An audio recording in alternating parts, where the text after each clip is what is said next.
Hello everyone, welcome to our YouTube channel.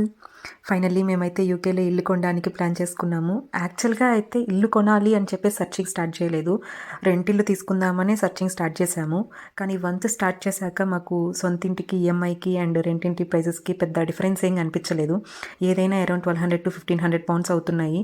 మరి ఇంత rent pay చేసే బదులు సొంతిల్లే కొనుక్కోవచ్చు కదా అన్న ఐడియా వచ్చింది. సో దాంతో ఇంకా రైట్ మూవ్లో చూస్తూ ఉండడం స్టార్ట్ చేశాము. సో అలా అపాయింట్మెంట్ బుక్ చేసుకొని ఒక సింగిల్ డేని 5 to 6 అపాయింట్మెంట్స్ బుక్ చేసుకున్నాము. అక్కడ కొన్ని ఏజెన్సీస్ తరపున పోస్ట్ చేస్తున్నారు అండ్ కొన్ని డైరెక్ట్ బిల్డర్స్ తరపున పోస్ట్ చేస్తున్నారు. బిల్డర్స్ తరపున పోస్ట్ చేసినవన్నీ న్యూ హౌసెస్, అదే ఏజెన్సీస్ తరపున కానీ డైరెక్ట్గా పోస్ట్ చేసినవన్నీ ఓల్డ్ హౌసెస్. అది 4 years ఓల్డ్ కానివ్వండి, 10 years ఓల్డ్ కానివ్వండి, అవన్నీ ఓల్డ్ హౌసెస్. సో మాకు ఇది కావాలి అది కావాలి అని రిక్వైర్మెంట్ ఏం లేదు. ఇనిషియల్గా మేము కంప్లీట్లీ ప్లాన్కే న్యూ. సో మాకు ఏదైనా పర్వాలేదు, ముందైతే చూద్దాము, చూస్తూ ఉండగా మాకే ఐడియా వస్తుంది, ఏదే ముందు తెలియదు అనుకొని స్టార్ట్ చేసాము. ఫస్ట్ అయితే మేము బుక్ చేసుకునే అపాయింట్మెంట్స్లో ఫస్ట్ మేము చూసిన 4 to 5 హౌసెస్ అవన్నీ ఓల్డ్ హౌసెసే. Old houses I mean 4 to 5 years old, కొన్ని 10 years ఓల్డ్ అలాగా. సో మాకు అవన్నీ పెద్దగా ఏం నచ్చలేదు. దేంట్లో ఉండే ఫ్లాస్ దాంట్లో ఉన్నాయి. కొన్నిటికి వెంటిలేషన్ బాగలేకపోవడం, ఒకవేళ కొన్ని అన్ని ఇల్లు నచ్చితే ఫేసింగ్ నచ్చకపోవడము, స్కూల్కి దూరం ఉండడము, హాస్పిటల్కి దూరంగా ఉండడము, ఏదో ఒకటి అవుతూనే ఉంది. సో మాకు అన్ని రకాలుగా అయితే నచ్చలేదు. ఫైనల్లీ మేము డైరెక్ట్గా బిల్డర్స్ దగ్గరకే వచ్చాము. బిల్డర్స్ అయితే మాకు న్యూ హోమ్స్ చూపించారు. కంపారిటివ్లీ వాటికంటే ఇవి చాలా బాగున్నాయి లుక్ వైజ్. కాకపోతే ఈ బిల్డర్స్ చూపించేవి ఏంటంటే షో హోమ్స్. వీటిల్లో మొత్తం కంప్లీట్ ఇంటీరియర్ డిజైన్ మొత్తం చేసేసి ఉంటారు. ఎంత బాగుంటాయో చూడండి. ఫర్నిచర్ కానీ, వాల్కి పెయింటింగ్స్ కానీ, మొత్తం ఆర్కిటెక్చరల్ డిజైన్ లాగా ఒక మంచి ఆర్కిటెక్ట్ డిజైన్ చేసిన ఇల్లు లాగా ఉంటుంది. చాలా బాగున్నాయి షో హోమ్స్ అయితే. ఇది డిటాచ్డ్ హోమ్ కాబట్టి గార్డెన్ కూడా ఎంత పెద్దగా ఉందో చూడండి. చాలా స్పేషియస్గా ఉంది. పిల్లలు ఉన్న వాళ్ళు అయితే ఆడుకోవడానికి చాలా బాగుంటుంది. అండ్ ఒక పెద్ద గ్యారేజ్ కూడా ఇచ్చారు. ఎక్స్ట్రా స్టఫ్ మొత్తం అక్కడ స్టోర్ చేసుకోవచ్చు. ఓపెన్ కిచెన్ ఇచ్చారు, డిష్ వాషర్ ఇచ్చారు, మైక్రో ఓవెన్ ఇచ్చారు. ఇలా ఇవ్వాల్సినవి అయితే చాలా చక్కగా ఇచ్చారు. అండ్ చాలా డీసెంట్గా కూడా ఉంది. నాకైతే ఇది డ్రీమ్ కిచెన్ లాగా ఉంది. ఓవరాల్గా హౌస్ కూడా చాలా బాగుంది, డ్రీమ్ హౌస్ లాగా ఉంది. స్పెసిఫిక్గా ఇది ఇక్కడ ఆల్టర్ చేస్తే బాగుండు, లేకపోతే ఇది ఇక్కడ ఉండుంటే బాగుండు అని ఇంకా స్పెసిఫిక్గా రిక్వైర్మెంట్స్ అయితే ఏం లేవు. ఆల్మోస్ట్ ఇల్లు అన్ని విధాలా బాగుంది. అండ్ సపరేట్ యూటిలిటీ రూమ్ ఇచ్చారు. వాషింగ్ మిషన్ అండ్ డ్రయర్ రెండు అక్కడ పెట్టేసుకోవచ్చు. అండ్ బెడ్రూమ్స్ కూడా ఇది అటాచ్డ్ హోమ్ కాబట్టి సేమ్ ఫ్లోర్లో 4 bedrooms ఉంటాయి. డిఫరెంట్ సైజెస్లో ఉంటాయి. ఒకటి మాస్టర్ బెడ్రూమ్, ఒకటి కిడ్స్ బెడ్రూమ్, ఒకటి ఆఫీస్ రూము, ఇలాగా 4 డిఫరెంట్ సైజెస్లో ఉన్నాయి. ఇదైతే ఒక కిడ్స్ బెడ్రూము. ఈ రూమ్లోకి వెళ్తే ఇది ఇంకా కిడ్స్ బెడ్రూమే.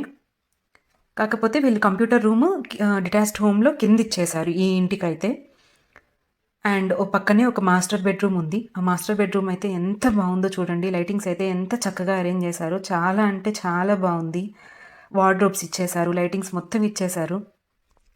ఈ ఇల్లు అన్ని విధాలా బాగుంది, కానీ మా రిక్వైర్మెంట్కి అయితే మ్యాచ్ కాదు. ఎందుకంటే మేము ఈ 2 families కలిసి తీసుకోవాలి అనుకుంటున్నాము. మేము, మా అక్క వాళ్ళు ఇద్దరు కలిసి తీసుకోవాలి అనుకుంటున్నాము. ఇద్దరికి సపరేట్ ఫ్లోర్స్లో ఉంటే బాగుంటుంది అని అనుకున్నాము. గ్రౌండ్ ఫ్లోర్లో కిచెన్, హాల్ ఇద్దరం కామన్గా యూస్ చేసుకోవచ్చు. అండ్ ఫస్ట్ ఫ్లోర్లో మాకు, సెకండ్ ఫ్లోర్లో వాళ్ళకి అన్నట్టు ఉంటే బాగుంటుంది అన్నట్లు అనుకున్నాము. సో బట్ డిటాచ్డ్ హోమ్కి అయితే గ్రౌండ్ ఫ్లోర్, ఫస్ట్ ఫ్లోర్ మాత్రమే ఉంది. ఎవరి ఫ్లోర్ వాళ్ళు సపరేట్గా యూస్ చేసుకోవడానికి అయితే లేదు. అండ్ అమౌంట్ కూడా చాలా ఎక్కువ పడుతుంది. 5.5 crore వరకు పడుతుంది. At the same time EMI కూడా పెరిగిపోతుంది కదా. మంత్లీ 3,20,000 వరకు అమౌంట్ ఈఎంఐయే పే చేయాల్సి వస్తుంది. సో మాకు ఇది ఎందుకో చాలా హెవీ బడ్జెట్ అనిపించింది. ఇదంతా వర్కౌట్ అయ్యేటట్లేదులే అని చెప్పేసి సెమీ డిటాచ్డ్ చూడడానికి వెళ్ళాము. ఎందుకంటే మాకు 3 floors కావాలనేది కూడా ఒక రిక్వైర్మెంట్ కాబట్టి మేము సెమీ డిటాచ్డ్ చూడడానికి వెళ్ళాము. మాకు సెమీ డిటాచ్డ్ హౌస్ ఎక్స్ప్లెయిన్ చేయడానికి ఆవిడ కూడా వచ్చింది. ఎవరైతే బిల్డర్ ఏజెన్సీ వాళ్ళు ఉన్నారో వాళ్ళు కూడా వచ్చారు. ఆమె మొత్తం ఇది ఎన్ని ఫ్లోర్స్ ఉంది, ఎక్కడ టాయిలెట్స్ ఉన్నాయి, ఎక్కడ హాల్ ఉంది, అదంతా ఎక్స్ప్లెయిన్ చేయడానికి అని చెప్పేసి వచ్చేసింది. ఆమె ఎక్స్ప్లెయిన్ చేస్తూ చెప్పింది ఏంటంటే, మేము ఆమెని కొన్ని చేంజెస్ అడిగాము. మాకు ఓపెన్ కిచెన్ లాగా కావాలి, కిచెన్లో నుంచి ఎంట్రీ హాల్లోకి కావాలి అని చెప్పేసి అడిగాము. అటువంటి స్ట్రక్చరల్ చేంజెస్ ఏమీ రావు, మీరు మమ్మల్ని ఏమీ అడగొద్దు. మేము ఇక్కడ కన్స్ట్రక్ట్ చేసే హౌసెస్ కన్నిటికీ 1 goలో అప్రూవల్ తెచ్చుకున్నాము. ఇప్పుడు మీరు ఏ మోడిఫికేషన్ చెప్పినా సరే మేము మళ్ళీ అగైన్ మేము కౌన్సిల్ దగ్గరికి అప్రూవల్కి వెళ్ళాలి. సో మేమైతే స్ట్రక్చరల్ చేంజెస్ అయితే ఏమీ మోడిఫికేషన్స్ చేయలేము అని చెప్పింది. సో నేను కిచెన్లోకి వెళ్ళి కిచెన్ షింక్ చూసుకొని మాకు కొంచెం చిన్నగా అనిపించింది అనేసి, ఇదైతే స్ట్రక్చరల్ చేంజ్ కాదు కదా, కిచెన్ సైజ్ పెంచుతారు కదా అనేసి అడిగాను. బట్ ఆవిడ అది కూడా పాసిబుల్ కాదు, మేము same size same structure same షింకే పెడతాం అందరికీ, మీ ఒక్కరి కోసం మేము చేంజ్ చేయలేము అని చెప్పింది. అండ్ తను చెప్పిన ఇంకొక విషయం ఏంటంటే కలర్స్ కూడా మీకు ఈ కలర్స్ ఏమీ రావు, ఓన్లీ వైట్ ప్లెయిన్ బ్యాక్గ్రౌండ్ వస్తుంది, ఆ ప్లెయిన్ బ్యాక్గ్రౌండ్ని బట్టి మీరు కలర్ సెలెక్ట్ చేసుకోండి అని చెప్పింది. ఇప్పుడు ఇదైతే షో హోమ్ కాబట్టి దీంట్లో బ్యాక్గ్రౌండ్ కలర్స్ కానీ కబోర్డ్స్ కలర్స్ అన్నీ పర్ఫెక్ట్గా మ్యాచ్ అయ్యేటట్లు సెట్ చేశారు. ఇప్పుడు మనకిచ్చే హౌస్లో అది ఇప్పుడు కడుతున్నారు, ఇంకా అది స్క్రాచ్లోనే ఉంది. ఇప్పుడు మీకు కబోర్డ్స్ మీకు నచ్చినట్లు మేము వేస్తాము, కాకపోతే మీకు ప్లెయిన్ వైట్ బ్యాక్గ్రౌండ్ వస్తుంది, దానికి తగ్గట్టు మీరు కబోర్డ్స్ కానీ ఏవైనా సరే మీరు దానికి తగ్గట్టు సెలెక్ట్ చేసుకోండి అని చెప్పింది. సో మాకైతే చాలా డిసప్పాయింటింగ్గా అనిపించింది. తను ముందే చెప్పింది ఫర్నిచర్ రాదు అని. సో ఫర్నిచర్ అంటే సోఫా బెడ్స్ ఇవన్నీ ఇవ్వర్లే, మిగిలినవన్నీ ఇస్తారు అని అనుకున్నాము. తను ఫైనల్లీ చెప్పింది ఏంటంటే ఈ కలర్స్ కానీ ఈ ఫర్నిచర్ కానీ ఈ వాల్ స్టిక్కర్స్ కానీ ఏమీ రావు, ప్లెయిన్ బ్యాక్గ్రౌండ్తో వస్తుంది మీకు ఇల్లు, ఈవెన్ మీరు డోర్ కర్టన్స్ వేసుకునే హ్యాంగర్స్ కూడా రావు, ఎవ్రీథింగ్ ఈచ్ అండ్ ఎవ్రీథింగ్ మీరు తెచ్చుకోవాల్సిందే అని చెప్పింది. బాగా డిసప్పాయింటింగ్గా అనిపించింది. అట్ ద సేమ్ టైం పోనీలే తను చెప్పింది మనకి దగ్గర కొంచెం మనీ ఉన్నప్పుడు మనమే ప్రాపర్గా అన్నీ అరేంజ్ చేసుకోవచ్చు, కలర్స్ అన్నీ వేసుకోవచ్చు ఇంకొక 1 ఇయర్లోనో 6 మంత్స్లోనో అనుకున్నాము. తనని అడిగాము, మేము ఇలా పెయింటింగ్స్ తర్వాత వేసుకుంటాంలే, అయితే పర్వాలేదు ఇట్స్ ఓకే అని చెప్పాము, కానీ మీరు పెయింటింగ్స్ కూడా వేసుకోకూడదు అనింది. మేమైతే లిటరల్లీ షాక్ అయ్యాము, పెయింటింగ్స్ కూడా వేసుకోవద్దు అంటుంది ఏంటి అని. ఆమె చెప్పిన రీజన్ ఏంటంటే ఇప్పుడు ఇది న్యూలీ కన్స్ట్రక్టెడ్ హౌస్ కాబట్టి నెక్స్ట్ 18 months మీరు కలర్స్ వేసినా సరే ఆ వాల్స్ పాడైపోతాయి అండ్ అంతా పీల్చేసుకుంటుంది. ఇప్పుడు నెక్స్ట్ 18 months to 2 years వరకు నేనైతే వేయొద్దు అని చెప్తాను, ఇన్ కేస్ వేస్తే అది మీకే ప్రాబ్లం అవుతుంది అని చెప్పింది. అండ్ మీరు ఏ స్ట్రక్చరల్ చేంజెస్ మాకు అక్కడ నచ్చలేదు ఇక్కడ నచ్చలేదు అని చెప్పేసి ఏ స్ట్రక్చరల్ చేంజెస్ చేసినా సరే దానికి వారంటీ పోతుంది అని చెప్పింది. మనం ఏదైనా అడగనివ్వండి మేము చేస్తాము, మీకైతే వారంటీ పోతుంది అని చెప్పింది. యాక్చువల్గా ఈ ఇంటికి మనకి 10 years వారంటీ ఉంది, ఈ 10 yearsలో ఏది పాడైపోయినా సరే వాళ్ళు చూసుకుంటారు.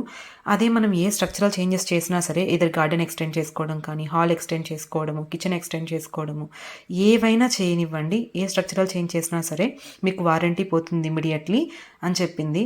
సో మాకైతే వారంటీ పోవడం అస్సలు ఇష్టం లేదు. సో మేమైతే లైట్ తీసుకున్నాము, సరే పోన్లే యాస్టీస్గా ఎలా ఉంటే అలా ఉండని, ఒక 2 years ఆగిన తర్వాత కలర్స్ వేసుకోవచ్చు, మన మంచికే కదా చెప్పారు అని చెప్పేసి లైట్ తీసుకున్నాము.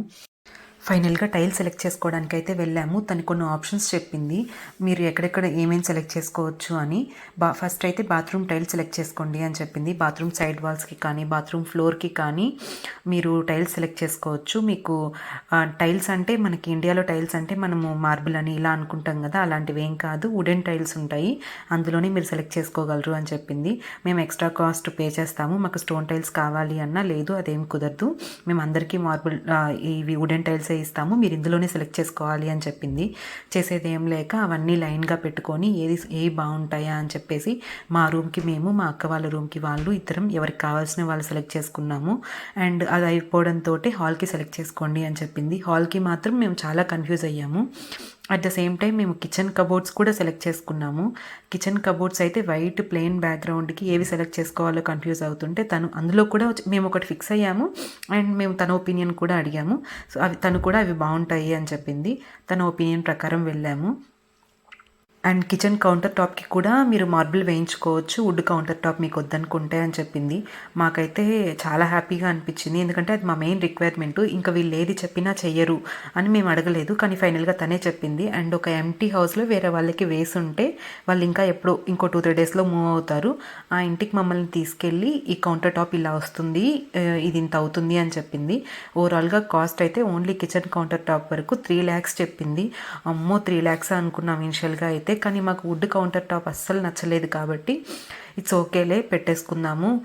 మనం ఓవరాల్గా ఇల్లంతా ఎటు మార్బుల్ మనం కావాలన్నా రాదు అండ్ ఆ కాస్ట్ని మనం తట్టుకోలేము, ఇదైతే ఓకే అని చెప్పేసి దానికి ఓకే చెప్పాము.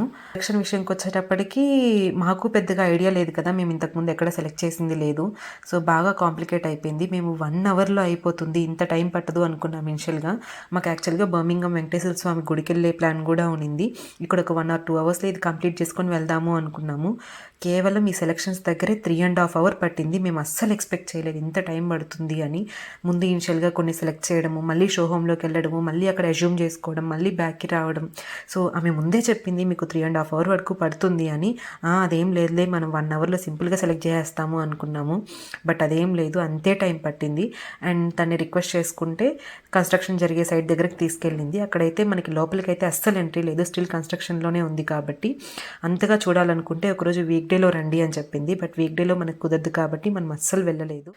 మేము రాకపోయినా మాకు ఏరియాలో తెలిసిన వాళ్ళు ఉన్నారు. వాళ్ళు ఎప్పటికప్పుడు మీ ఇల్లు ఇంతవరకు అయింది, మేబీ లేట్ అవుతుందేమో కనుక్కోండి బిల్డర్ని అని చెప్పేసి ఎప్పటికప్పుడు మాకు చెప్తూనే ఉన్నారు. అండ్ మేము వచ్చిన ప్రతిసారి మేము వాళ్ళ ఇంటికి భోజనానికి తీసుకెళ్ళి ఏరియా ఇలా ఉంటుంది, మీకు ఇవి దొరుకుతాయి, ఇవి దొరకవు అని చెప్పేసి చెప్పడం కానీ చాలా విషయాల్లో చాలా గైడెన్స్ ఇచ్చారు. మంచి ఫ్యామిలీ, బాగా హెల్ప్ చేశారు. మాకు మంచి గైడెన్స్ అండ్ సపోర్ట్ ఉన్నింది. ద సేమ్ టైం మాకు మా బావగారులకి కలిసి తీసుకోవాలి అన్న ఐడియా వచ్చింది. అది చాలా యూజ్ అయిపోయింది. ఇద్దరు ఫుల్ టైం ఎంప్లాయీస్ కాబట్టి లోన్ కూడా చాలా ఈజీగా వచ్చేసింది. ఫైనల్లీ మేమైతే చాలా హ్యాపీ లండన్కి వచ్చిన ఇంత తక్కువ టైంలో ఇల్లు తీసుకున్నందుకు. సో అలాగే మీరు ఎవరైనా కొత్త ఇల్లు తీసుకోవాలి అనుకుంటే, మనకు నచ్చినట్లు చేయించుకుంటారు అని అనుకుంటే అదైతే అస్సలు పాసిబుల్ కాదు. వాళ్ళు ఏమి ఇవ్వాలో అవే ఇస్తారు. మనము వాటిలోనే సెలెక్ట్ చేసుకోగలగాలి. మిగిలినవి ఏమైతే మన కోసం స్ట్రక్చరల్ చేంజెస్ అయితే ఏమీ చేయరు. ఇన్ కేస్ మీలో ఎవరికైనా కానీ ఈ వీడియో కనుక నచ్చినట్లయితే please share and subscribe our channel. Thank you for watching.